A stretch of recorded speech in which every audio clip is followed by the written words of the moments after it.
Welcome back. My name is Scott. And I'm Renee, and welcome to Freaky Findings. Guys, this has been an episode that, my gosh, in the making. That's all I can really say. This has been one hell of a week. First and foremost, we apologize that we're running late. Let me explain myself. As I've said in previous shows, I've got a major back injury I'm fighting with. And you can probably hear in my voice that I'm not exactly me. I'm in pain. But that seems to be part of life here lately. So let me kind of fill you guys in. A while back, I got injured. Back up even further. In '02, I broke my back. I broke T2 and T4. I broke the transverse processes off of each side. For those of you that don't know what that is, it means those little things that stick off the sides of your vertebra. I broke off all four of them on T2 and T4. Well, it took me 9 months of physical therapy to get back up on my feet. Everything's working. Go back to work. 20 years goes by, you know. I'm at work. When was this? Sorry. The recent one? Yes. May 31st. May 31st of this year. Yeah. I was at work. It was actually May 30th, but you got to the ER on the 31st. Yeah. So I went to pick up a printer. You know, those printers that have the fax machine on the top, you know, it has the scanner and all that good stuff, and the machine's at the bottom. Okay. Not a light printer, but not a heavy printer. It wasn't even that big. I mean, it's normal office jet with a scanner laser fax, you know, nothing huge. And I'd move these things, thousands of times, I guess, you know, Yeah. And I always do it the same exact way. Come up behind it, bear hug it from the back, get my arms up underneath the scanner, pick it up, turn and put it down wherever I'm going to put it down at, right? So I did this exact thing. I sat in front of it, squatted, grabbed the printer, went up, no problem, went to turn to sit it onto a desk, and I felt my back start popping in the middle of my back, upper back. And it just went tut, tut, tut, tut, tut, and I went down. I hit the floor, was on one knee. You didn't even do a full turn. It was basically just pick it up and shimmy it over. Like you barely even turned, and then that's when you went down. And I was like, holy crap.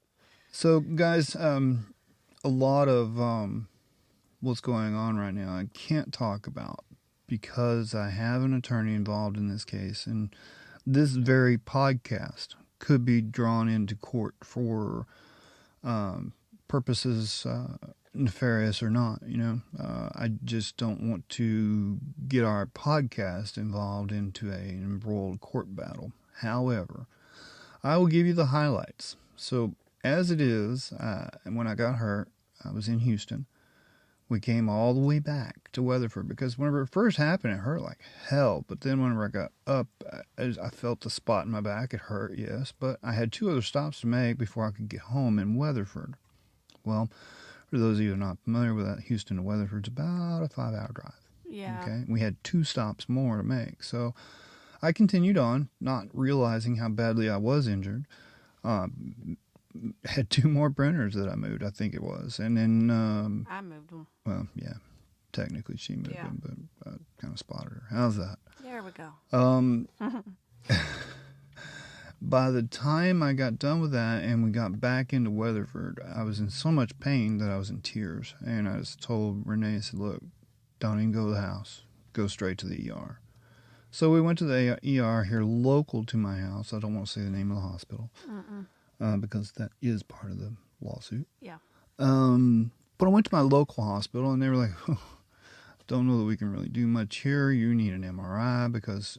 And this is going to sound awful, guys, but this is just how it happens. If you injure your back and you press on the cord, you could become incontinent, right? You could pee or poop yourself. I wasn't pooping myself, but I was peeing, and I didn't have a clue. I was doing it. So, I'd look down, I'd be wet, I'd be like, what the hell, you know? And this was all within that few hours that I'm coming back from Houston to Weatherford. Well, whenever I told the doctors this was happening, they immediately sent me over to a bigger hospital, right, that had an MRI. Mm-hmm. This hospital is in downtown Fort Worth, if that helps anybody. There's a lot in Fort Worth, so don't even try. And there's another hospital or 2 over in Weatherford's area that I visited. But nevertheless, what happened, not saying which hospital it occurred at, I had an MRI done, okay?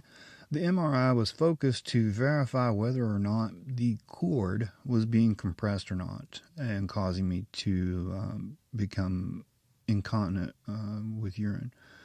Well, they got the report back. Oh, no, it's not compressed. You're all good. Go see a physical therapist. Go see your doctor and go from there. So I had no choice but to take them at their word. I was in severe pain, still losing urine. But they're like, nope, you're okay. Go on home. It's just going to hurt for a while. Okay. So I do. It doesn't get better. I went to my family doctor. I said, dude, this is what's going on. I need a referral. I need to go see an orthopedic surgeon, I believe. Or at least an orthopedic doctor that can diagnose and tell me what in the world I did to myself. And so he refers me over to an orthopedic surgeon that I had already found and picked out because, frankly, this is a workman's comp case. And in the state of Texas, there's not a lot of doctors that will accept workman's comp because they've got screwed. They won't even take them on. They'll be like, you mention workman's comp, and they're like, nope, absolutely not. Go find somebody else. Exactly. So, long story short, I go to my orthopedic. He's like, well, we need an MRI. I said, well, we just had one at the hospital. And I gave him the report. He says, well, this is not what I need. This is just a barely MRI, is kind of the way he described it. It was just so that they could tell whether the cord was compressed. So we requested an MRI from the insurance company. The insurance company immediately denied it because I just had an MRI in the hospital. It wasn't the view that he needed. It wasn't exactly what the doctor needed to be able to create a map onto where to cut into my back. Okay? So with that said, we once we were denied, we appealed. 1, 2, 3 times, got shot down all the way through. I hired an attorney. Said, look, Miss Attorney, I need this fixed. And she was like, well, what's your treatment plan? I said, got to get an MRI. She says, where are you at in this case? I explained everything. She says, well, because it's already been denied, there's not a whole lot we can do here, but we need a treatment plan from your doctor as to what he plans to do. Well, the treatment plan hadn't changed. The treatment plan was and has always been from day one, I need a new MRI to see what I'm looking at. That simple. Without being able to look through the window, the doctor has no clue what's going on in there. So, needless to say, I ended up having to pay out of pocket a lot of money to get an MRI done. When I say a lot, I mean a lot for me. Okay, it may not be a lot for some folks, but it's a lot for me. You know, that we may or may never $500 see again. is a lot. Then they deny my medications as well, so there's another $300 there. So you can see where things are kind of adding up and going against me here. So I get the report back from my personal MRI. Damage shown all the way through my thoracic spine. Didn't know how to read it. I read the report and went, this don't even sound good to me, you know, being the layman here. I take it and I go to the doctor yesterday. Now, guys, first of all, yesterday was a special day. I'm going to get into that in just a moment. But I ended up having to go to doctor's appointments on a special day. First, that pissed me off. Second, I ended up waiting.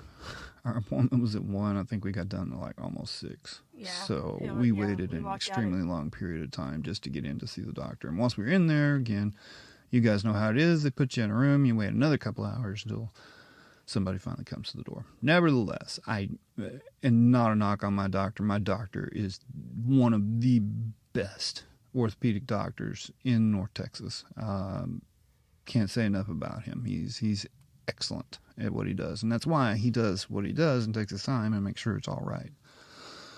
So, after he looked at my report, he kind of shook his head and looked at me, and I said, well, explain.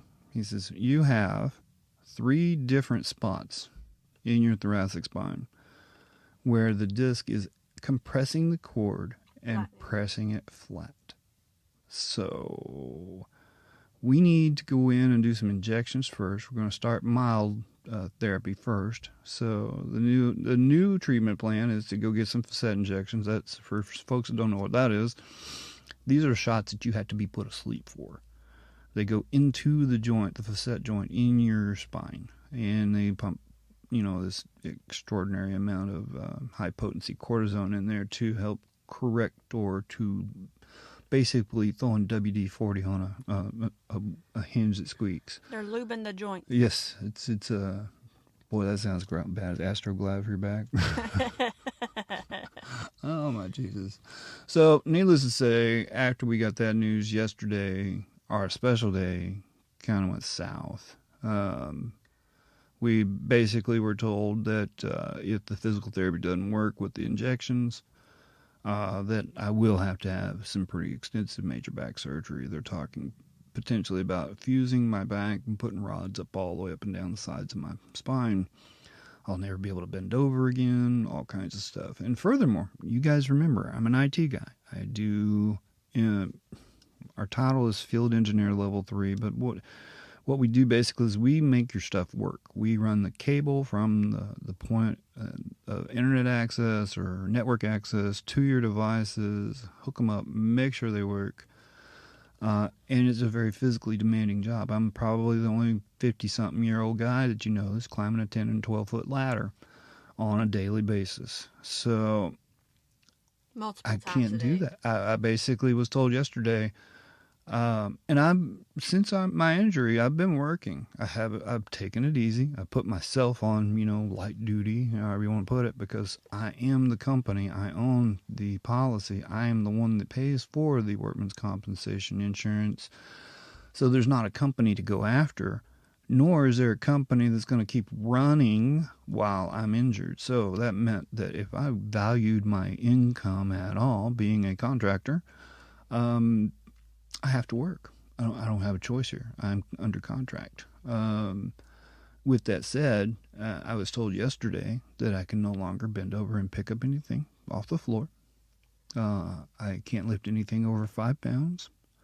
I can't drive for an extended period of time. In fact, he told me I couldn't drive at all because of the medications that I was on. Yet, if I had to, no more than 2 hours at a time. Yeah, I had all these. Can't go to can't stretch. Can't go to a chiropractor. In the morning, just stretch your arms. No, can't do that. No, can't do that anymore. Anything that could potentially shift one of those discs in an awkward direction at this point. Two things. One could paralyze me, or two, it's just going to continue to do damage past the point where I'm at now, where I could probably have a much easier recovery if I keep what I've been doing, what I have to do, which was just injuring it worse. So, in the grand scheme of things, not to mention that he said that your spine was folding forward, causing you to hunch. So, with all that said, guys, medically, I'm not doing so well. He's a train wreck. I'm a bit of a train wreck in motion. I'm trying to keep an upbeat attitude, guys. So this is going to be a hell of a Christmas, hell of a show. We're going to have fun with this, whether it kills me or not. Which, at this point, could very well do that. So, why was it a special day? I'm going to have to mute out Renee, because I can't have her interject her emotions in this. I've been with Renee since she was 17, and I was a lot older. And we'll leave it there.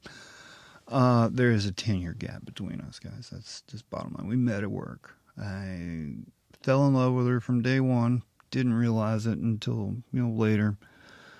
And I've loved this woman since then harder than anybody can love a person, as far as I'm concerned. Yesterday was her birthday, and I want to wish my beautiful wife, my co-host, my rock, my best friend, a very happy birthday. It would have been recorded on your birthday had we not gotten all this medicine and mix up with the doctors and stuff yesterday. So I apologize for screwing up your day. I didn't intend it that way. In fact, I had a lot of other things that I wanted to do that I just physically couldn't do. And for that, I apologize, and I'm sorry. But you can understand, folks, whenever you have a day like that and your special partner is the one that's being affected because of you. It kind of drives a nail into you sometimes, I wanted to, do some special stuff in the evening, but by the time we got done at the doctor, I was blown, she was blown. We literally went and grabbed stuff and came home and watched TV, which, I don't know, it kind of turned out nice. Yeah. I mean, I got a phone call on the... Sorry, guys, I've been crying for like a couple of days. I got roses. I got carnations. I got a pajama outfit with some fuzzy socks. I got a birthday cake. I got Diet Dr. Peppers because I bleed Diet Dr. Pepper. Oh, my God, do you ever. I got some heartwarming messages from my kids that don't live they live local but not local. My granddaughter, she's the funniest human being on earth. Haley, I love you, but girl, you get me every time. So I had a good day, and no apologies needed. I got to spend the day with you. I understand that, but I think everybody would agree that a birthday is a day that you tend to want to celebrate and have fun all day long. And I really had a situation that I was out of my control, but it was brought on by me. I guess that's kind of what I'm saying. That affected the birthday, and that's the reason I apologize. But it's we're gonna have one hell of a year next year. How's that? I'm down. I usually try to do something really fun. Last year we went and we got a hotel, and we went to a comedy show, and we went to medieval times, and we just had a ball. And this year we're sitting at home watching the TV. So you can see the stark contrast there as to why I feel bad. So nevertheless, let's get into this, guys. It is the holidays. Christmas is upon us. Today is December 20th, 2023. We got 5 days. For you guys shopping, you have 4. And if you are smart and have read all the stories out there, everything closes at 6. So it really means you got 3.5. So you best to get after it. I doubt seriously Amazon can get it there that fast at this point. So you got to go to the store, right? So need to get that, guys, that drone delivery. Yeah, drone delivery. As long as they can send me a bottle of whiskey, right? Happy camper. So, in lieu of this being the holidays, guys, we've got a couple of holiday-related stories. How's that for you guys? First, I'm going to go into my story, guys. This is a guy we all know and love. And, of course, it's Santa Claus. Santa Claus. Everybody loves Santa Claus, right? Nobody's ever heard the stories, though, that brought Santa Claus to life. Well, prior to Santa Claus, for those of you that have small children, make them leave. Trigger warning. Truth time. Okay. We all know that Santa Claus is a mythological creature, or human, mythological human that was created. I firmly believe these days it's more for monetary gain than anything else, but there is a legend behind that, okay? And you've heard Santa Claus called Saint Nick. Well, he is not Saint Nick. Saint Nicholas was a very real human being. Let me explain. Of course, what we are talking about is the legend of Krampus. Krampus. Not the movie Krampus, for you guys that are going, oh, cool. No, this is the real story of Krampus. So, long before Santa Claus, there was this guy named St. Nicholas, right? He was a beloved folk hero of early Christianity who traveled across the world every December bestowing gifts upon all the good boys and girls.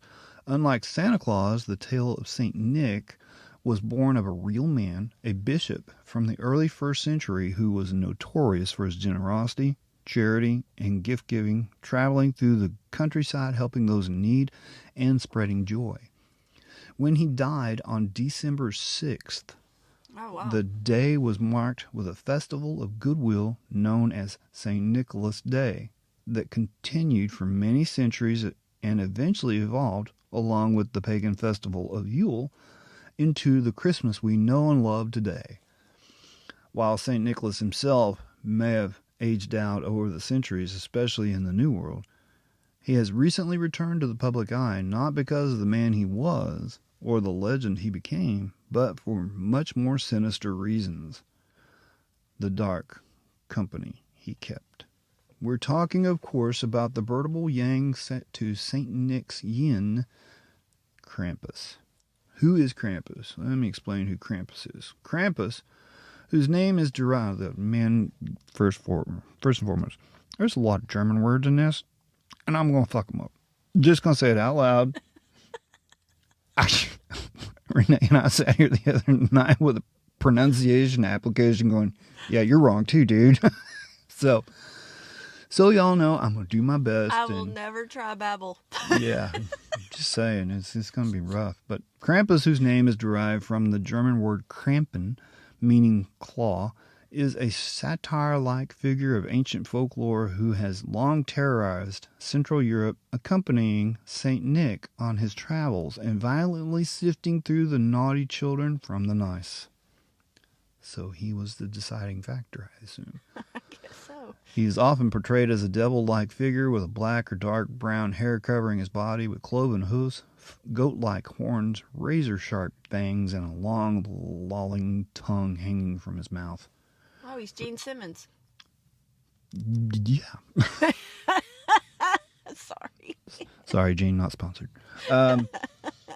For every good boy and girl that St. Nicholas rewards, there are dozens of others who don't make the cut, left for Krampus to be whipped with a birch switch or even stuffed into a sack and carried away to his lair to be tortured and eaten later.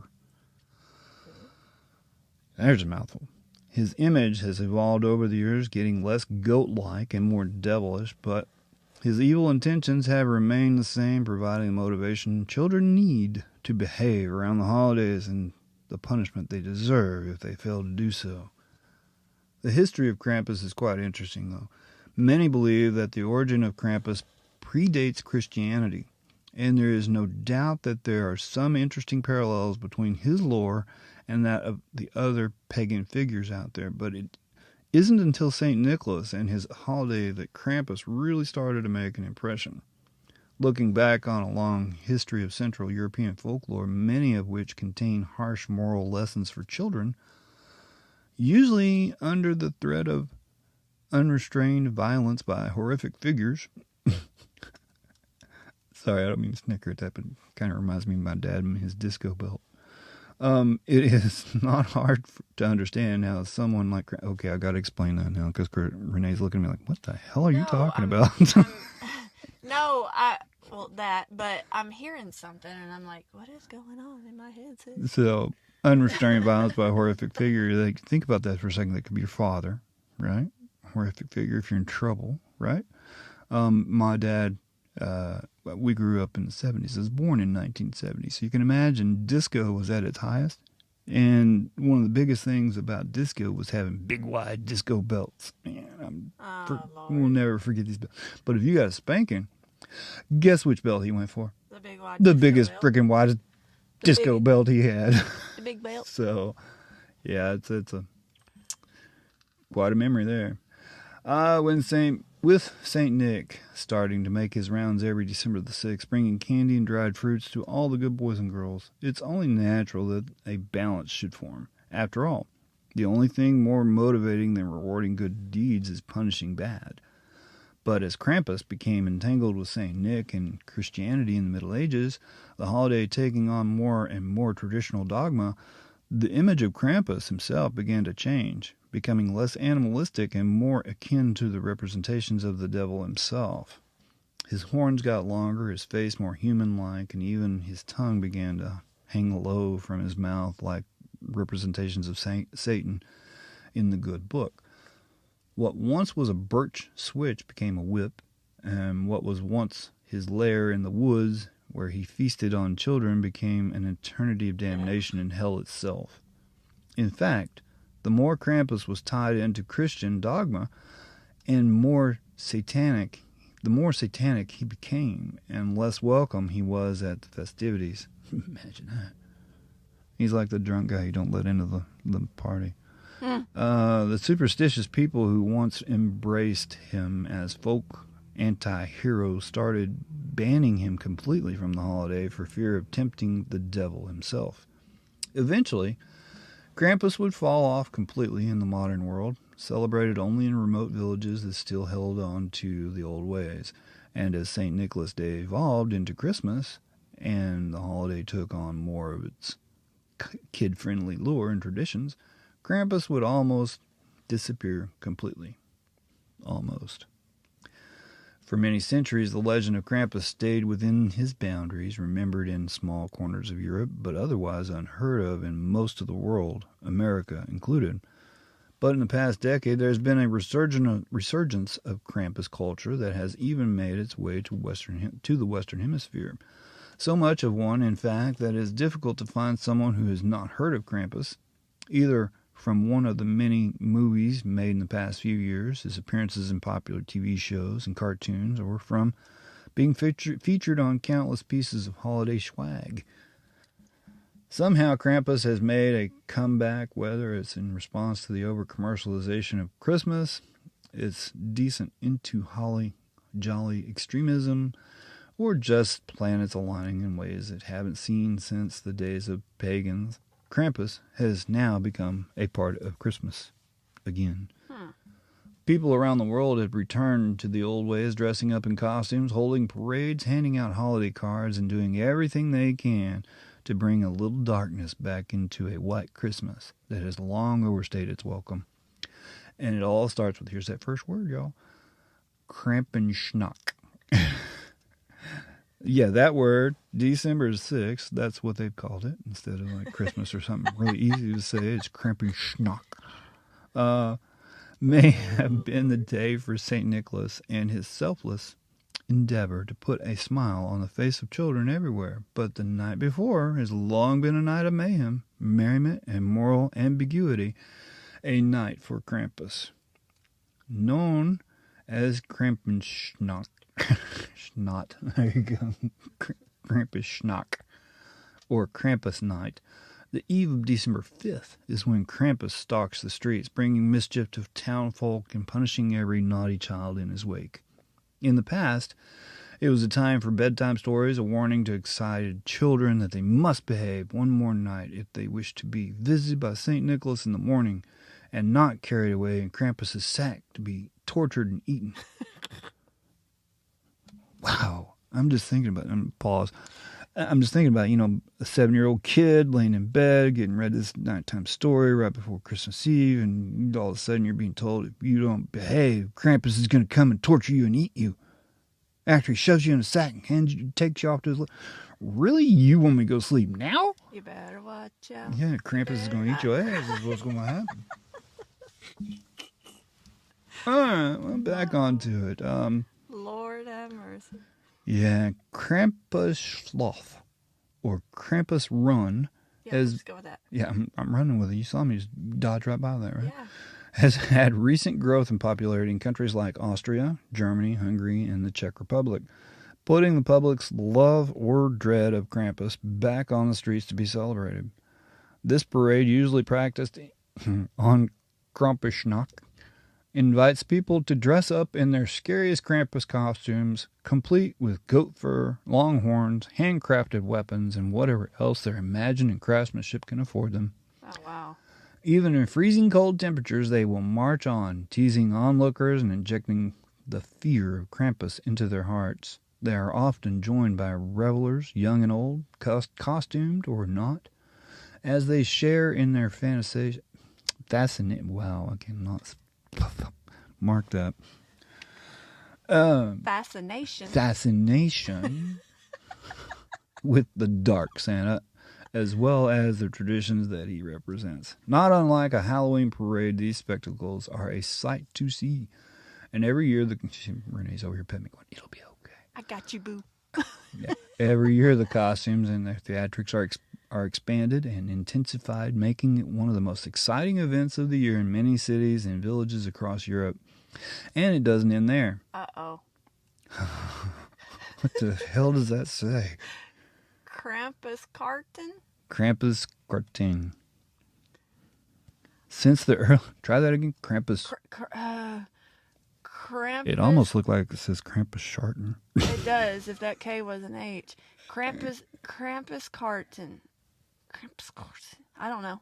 Yeah, there's some German out there. Can y'all please translate that for me? So anyway, Yeah. Since the early 19th century, Central European countries have celebrated the season with an unusual costume, one that may seem somewhat similar to our own beloved traditions of exchanging Christmas cards with good tidings, but with, I said costume, that's custom.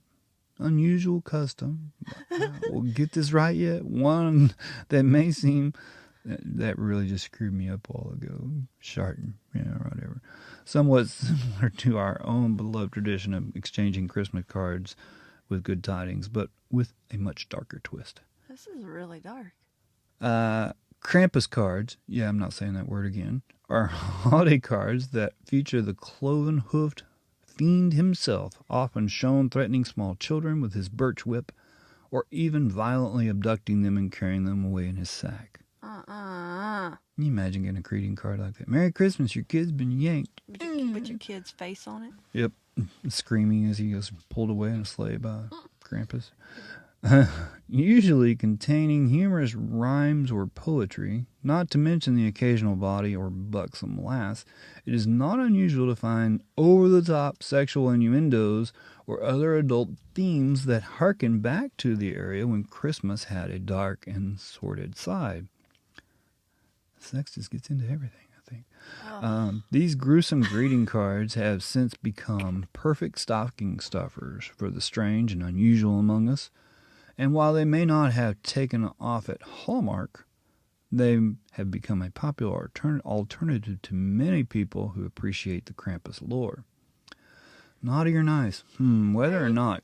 What? I said, hey, you can pronounce that one. Yeah, well, naughty or nice. Whether or not Krampus poses a threat to today's children, there's no doubt that his legend will live on, a reminder of a time when Christmas was more than just holiday cards, cookies and milk, and a jolly old man who broke into your house. No, I'm sorry.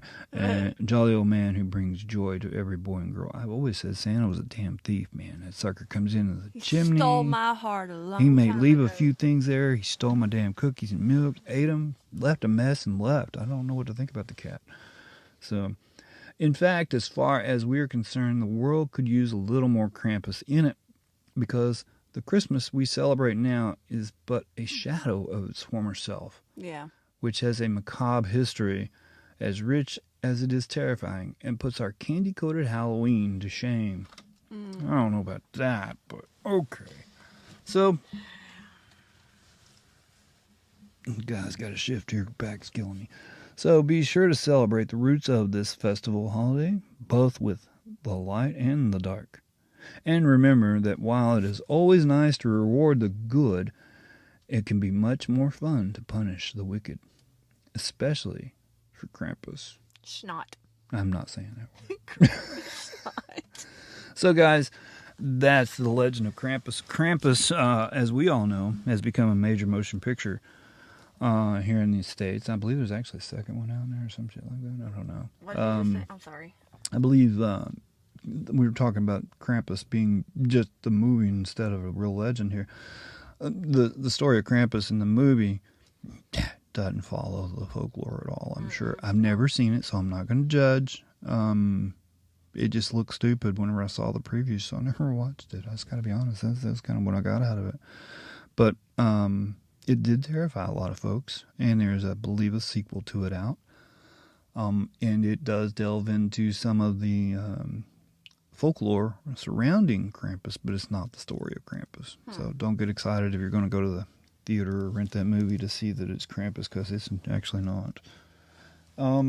There was actually another story that showed that Saint Nick had a brother that fell into disgrace, and that brother became Krampus. I kind of like the story that I found and how it all happened, but the other version basically said that St. Nicholas had a brother, his name was Krampus, and that they two together as brothers would go out on December the 6th on Krampus, whatever it was.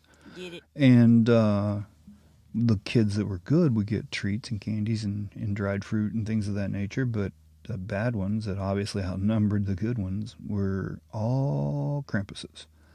And he'd devour them. So guys, if you are putting your kiddos to bed on Christmas Eve and you read them the night before Christmas, skip a few lines and slide something about Krampus into that story, just saying, because this is a really cool thing. If you go out and you search for Krampus and the parades that they have, there are some just amazing outfits that these guys have put together to look like Krampus. Masks and weapons and the tongue hanging out. Oh my God, it's all over them. But if you go out and you Google Krampus, first you're going to find the dumb movie, then you're going to find the real story, and then you'll see the images of the parade, and those are always fun. So, guys, I hope you enjoyed the story of Krampus. Just be sure that, and remember, he's not the Saint. He's not Saint Nicholas. He's not Santa Claus. And no, Santa's not going to give you a lump of coal and, put, Krampus's name on it for you or something like that. No, right. That's not the case. It was always a folklore just to try to get the kids to bed and give them a good scare to make sure they behaved. But that, turned around and scared the shit out of them instead. So, all right. Well, on to some podcast news, guys. We actually have our Patreon levels set up, but they have not gone live. Reason for that is we're trying to integrate all of this in with our merch vendor. The merch vendor that we were going to use, that fell through. So we do have another guy. He's a local guy to us that's going to start helping us with some of our merchandise. I have one other merch provider that I may be reaching out to, in fact, this afternoon, so that we can get everything up and going on there, guys. I apologize for the delay on these, but we're working on it. We really are. I'm one of those that I would rather put it out in a finished product, not half-ass it. Sorry. I just don't want to go out there and throw something out there that's half-assed. That's not how Freaky Findings works. So that will be up and ready. Hopefully by tomorrow is what they're saying, so we'll know. Yeah, should know something soon. Again, I want to announce, guys, that we will be doing an investigation on the Driscoll Hotel in Austin in January. Dates and times will be announced soon, but we would love to do a meetup with you guys. Yeah, so if you're going to be in the Austin area around the 20th or so of January, it would be fascinating to sit down with you guys and talk. And we should have some other freebies there, some T-shirts and things like that we're going to have produced just for that event. So, guys, come see us. It's going to be fun. That's, the best support we can get is when we get to see you guys. Of course, you can always go out to Patreon at patreon.com/Freaky Findings. And that's where those tiers will be. You can also, if you don't want to mess with Patreon, just go to buymeacoffee.com. Buy me a coffee. It's like the price of a Starbucks once a month. And that would be a big help as well. Obviously, again, the best help you can always give us is just tell your freaky friends about us. Tell them to send us their ghost stories. We're putting together another separate podcast from this one, just listener content. Have them like, share, all the good things. You know what to do, guys. Put it out there. So, heading into the new year, I hope to have my back fixed and promote this podcast and a couple of others we have in mind, which brings up, again, that we need your stories. If you have a ghost story, or you lived down the street from the murderer all your life, didn't realize it till lately, blah, blah, blah, reach out to us. Tell us your story. Let us put it on the show. We'll even bring you on as a guest if you'd like. That would be kind of fun. So send us your stories. That'll be helpful. All right. I want to talk about something that's kind of scary. And all the kids out there are already all over this app and having a ball with it and finding all the ins and outs of it. And of course, I'm talking about ChatGPT. It's the AI app. Here's why it scares me, guys. The app, you can literally go into this app and say, hey, write me a 300-word essay on the Lawlery House in New Orleans. 30 seconds later, not even that, you have a 300-word essay on whatever topic you chose. Why does that make me scared? Because they're integrating these technologies and these programming marvels into robotics, which means if you have a robot that's controlled by AI, that robot's going to grow in intelligence. Well, has anybody seen Terminator? I mean, really? Come on, guys. This is what led to Terminator, is the introduction of AI and artificial intelligence. I mean, we're heading into the Terminator, guys. We're living Arnold's movie. It's very scary. Do I think that AI has a place? Sure do. I think AI has a lot of places and a lot of uses that it can help, especially in the medical field. I mean, geez, that can't help but say, man, that's where we really need to apply AI at. Yet, what I'm seeing is that college students are trying to write their essays with it and, get good grades, and they haven't cracked a book. Well, warning to you guys that are trying to use AI for your homework. They have developed the anti-AI scanning device, which means if you turn in an essay that was created by AI and they scan it through this device, it's going to flag, hey, guess what? This was created by AI. And then you get a 0. Mm-hmm. Is it worth it to cheat? No. I mean, really, you pay all this money to go to college, and your folks, do all this stuff to put you through school, and then you try to use AI to get through it? That's kind of shitty. Sorry, in my book. Renee, what do you think about this stuff? I know you're not as informed as I am on it, but I don't get into that kind of stuff. It doesn't spark any interest with me. But the thing is, though, is like you were saying, don't use it for homework. Don't use it for things like that, because it's not worth it. Because this app is very smart, and if you're not a very smart person and you're using this, it's obviously something you can tell. No kidding. Yeah. I mean, don't get me wrong, but if you're the goober of the school and you turn in a 5-star essay, big red flag. Yeah. Teachers alike are going, dude, you didn't write this. Teachers already use all these other, websites and things and apps and stuff to check work, like Grammarly and, oh God, I can't. It was just on the tip of my tongue too, and I can't think of the name. But where they go in and they submit your paper, and it looks for the common words and terms and things like that. Right.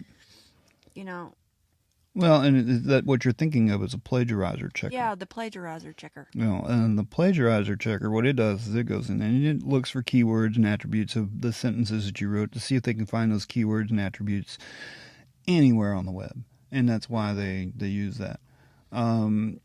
However, the chat AI stuff wouldn't flag on that. It's kind of what I'm getting at, because it was created out of error. So it's not like they went out and did digging and found documents on the web and then they used those exact words. That's plagiarism. Well, that's also why your teachers and your peers around you say, in your own words, not the words of somebody else. Those words were like ringing in my ears from college. God, that's all I did for the 6 years that I was in college. Wrote papers all the time. It got really old after a while. Yeah, it did. Anyway, guys, if you're using ChatGPT or if you're using an AI app out there and you find something that's useful for it, or if you just want to, talk about it, hit me up. Go out on the Facebook group. We're going to have some dialogue going there. So I'd like to invite anybody, obviously, again, to our Facebook group. It is an open group. You do have to register, but it's just not like we're going to go, what's your DNA strain look like? Not like that, no. It's, hey, you want to be a Freaky Findings member? Sure, come on in. That's how we work. We take everybody. It doesn't matter, so. We do filter a bunch of stuff, but the thing is that, Sure, I don't want porn all over our pages. I'm sorry, but that's something that's been happening a lot, guys. So if you guys see anything that's out of kilter on any of our social media, especially, I hate to say it, but especially Instagram. Oh, Lord. please let me know so I can go back and boot them people. Sorry, there's a time and a place for those things, and this is not a time or a place for that. Don't come in here promoting your porn whenever I'm talking about ghosties and telling true crime stories. Right. Because you're liable to become the next true crime story. It just is what it is. Not at the hands of me. Now, if you're a porn actress being held in a cage, 4 foot underground, and you're being fed through a tube, yeah, I want to hear from you. Oh, Lord. But anyway, Renee, you've got a couple of stories this week. I think you said you're going to do 2 of them, 2 small stories instead of 1 big one this week. Yeah, 2 small stories that just happened on Christmas Day years ago. But yeah, they're focused around Christmas Day. Oh, all right. Well, let's jump in. All right. There's really no, preface to this. We're just going to go into it. My first one is the Silvestre Diaz Hernandez. Guys, y'all should have seen us last night. We were looking at that same story, and we were trying to figure out how to say that. We went through about 4 different websites trying to figure it out. Yeah. And they'd all say Silvestre, and it's Silvestre.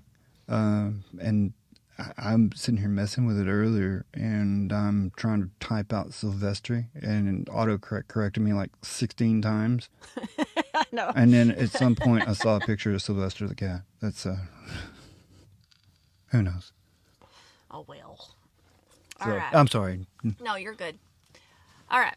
So, housing can be tough to find for a student, especially in the last several years. And while Christmas may be about goodwill towards those around you, sometimes the situation is simply not sustainable.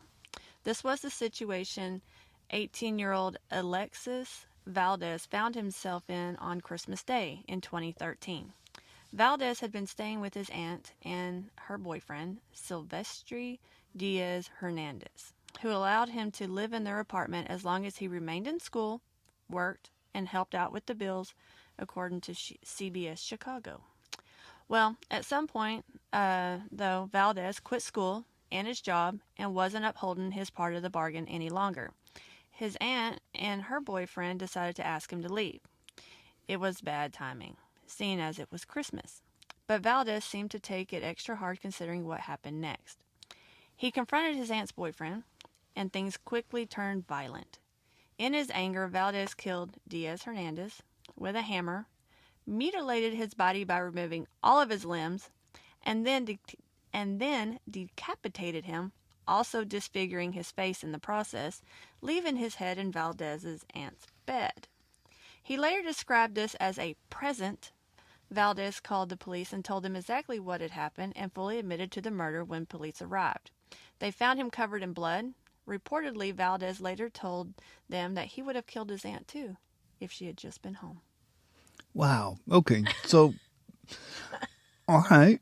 Oh, I see what you're doing here. All right. Let's talk about this. First and foremost, my personal biggest fear of how. Have you ever pictured how if you're going to get murdered, how would you get murdered, right? And I've always pictured, getting shot or getting stabbed, whatever the case may be. I cannot take a hammer, guys. I don't know what it is about a hammer. A hammer, an axe, a tire tool. Don't bludgeon me to death, seriously. Right. The blood's still supposed to stay in the body. I'm just saying, right up front. Just saying. So yeah. He did. But then to turn around, and the other portion of that is decapitation. That just... Well, he disfigured the face.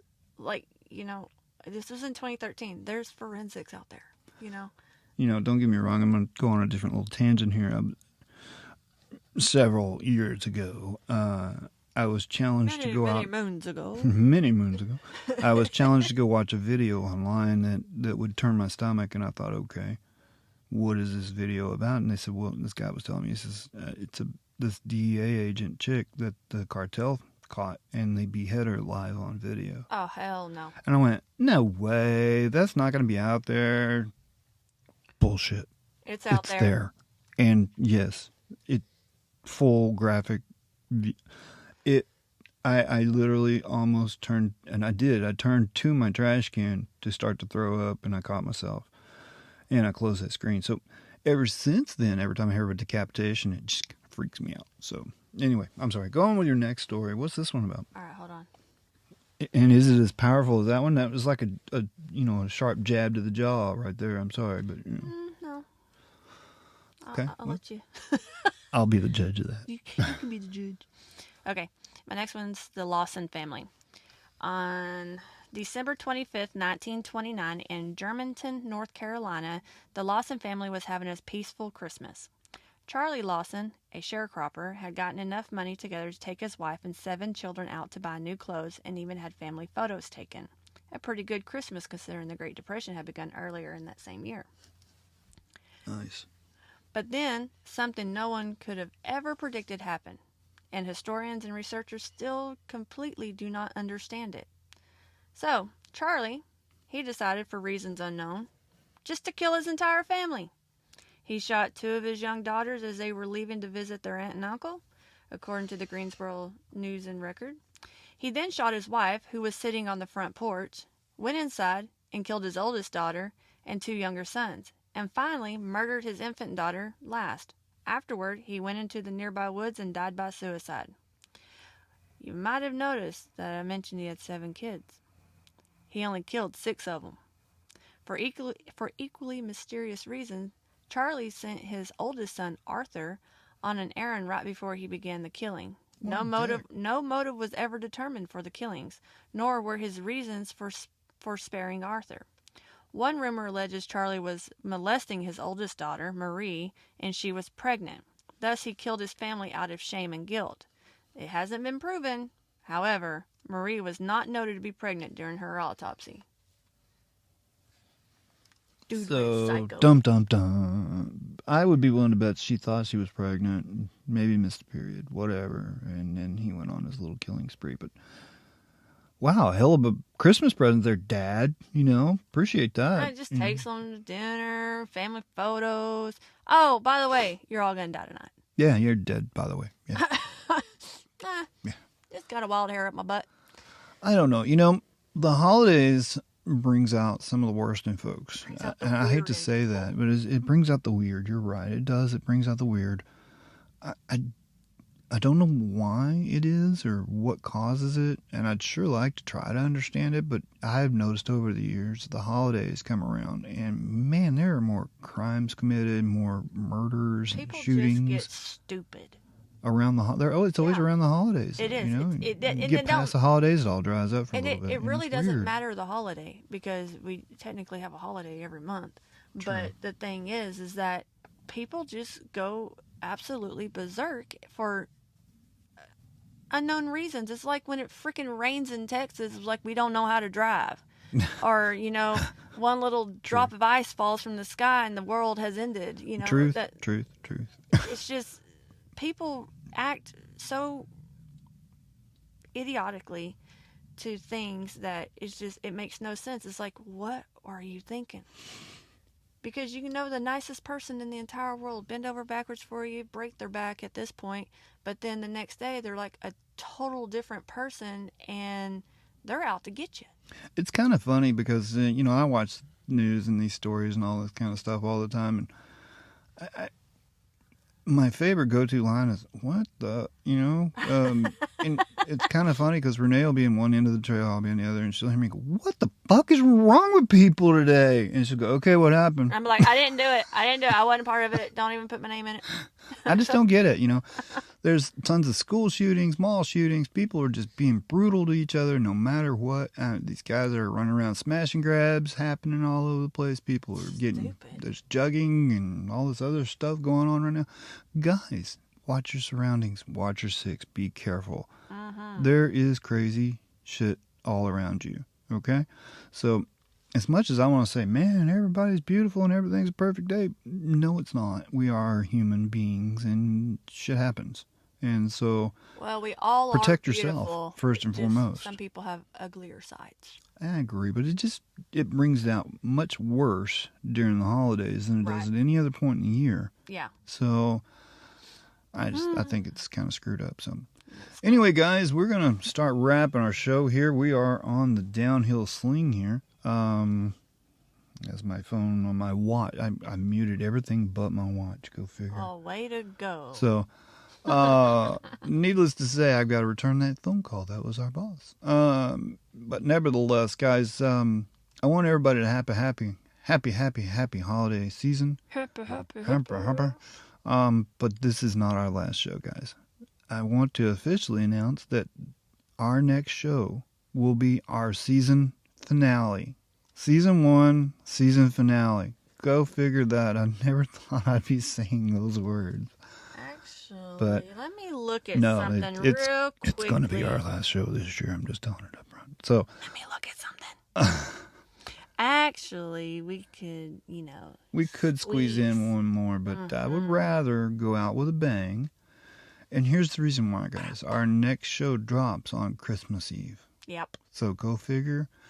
We are going to make it a kid-friendly, as much as I can, a kid-friendly show all about Christmas. We may even read, the Christmas story, Night Before Christmas. Who knows? Will there still be true crime and paranormal? Sure will be. But it will be astronomical because it will be our season finale. And it'll be a longer episode too. More than likely a lot longer. But we try to keep these to 45 minutes to an hour so you guys don't get bored with us, and change the channel or something like that.